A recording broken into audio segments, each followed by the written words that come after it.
प्रतिनिधिगण और यहाँ उपस्थित देवतुल्य जनता जनार्दन, मीडिया के बंधुओं, बाबा बैद्यनाथ की धरती पर निश्चित रूप से आज एक ऐसा ऐतिहासिक दिन है कि हम लोगों के बीच जनता से संवाद करने के लिए झारखंड के महामहिम का आगमन हुआ है।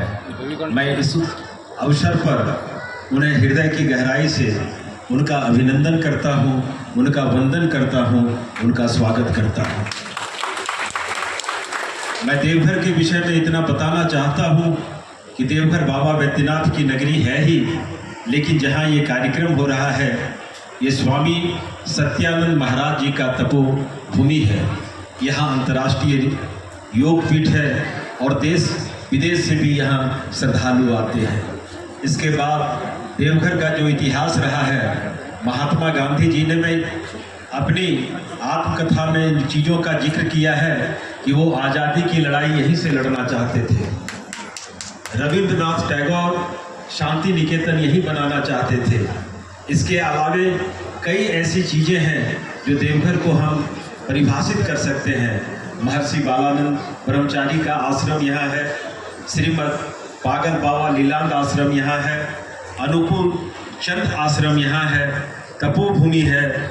इसके अलावे त्रिकूट है, नंदन पहाड़ है और हर पहाड़ों का भी एक विशेषता रहा है।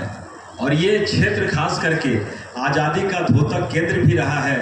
बगल में एक तिघरिया पहाड़ है जो आज़ादी केंद्र का द्योतक है और वहाँ पहला हथगोला, जिसको हम लोग स्वदेशी बम कहते थे, उसका परीक्षण हुआ था और प्रफुल्ल चंद्र चक्रवर्ती दिवंगत हो गए थे। आज आपको बताते हुए काफ़ी हर्ष हो रही है कि उस पहाड़ की चर्चा प्रधानमंत्री ऑफिस में भी है, क्योंकि हमारी योजना है कि जिस प्रकार अंडमान निकोबार में वीर गाथाओं, जिन्होंने आज़ादी को प्राप्त करने के लिए हंसते हंसते फांसी की वेदी को चूमने का काम किया था, उनकी जीवनी को बताई जाती है, ठीक उसी प्रकार तिघरिया पहाड़ भी राष्ट्रीय स्मारक पार्क बने और ऐसे वीर सेनानी जिन्होंने भारत माँ को आज़ाद कराने के लिए हंसते हंसते फांसी की वेदी को चूमने का काम किया है, उसका भी अंडमान निकोबार के तर्ज पर लाइट एंड साउंड सिस्टम के द्वारा ये चीज़ बताया जाए। और देवघर जो है वो पर्यटन के दृष्टिकोण से झारखंड का सबसे विकसित शहर है और देवघर संथाल परगना का सबसे सुंदर और विकसित शहर है। हम महामहिम से इतना आग्रह करेंगे कि देवघर अपने आप में अनोखा शहर है। इसकी गति को जितना गत्यात्मक सोच दिया जाए, जितना इसका चातुर्दिक विकास किया जाए, निश्चित रूप से देवघर के लिए एक अच्छा संकेत होगा। और मेरा ऐसा मानना है कि जब इस पावन धरा पर आपका चरण पड़ा है तो निश्चित रूप से देवघर का विकास तेज गति से होगा।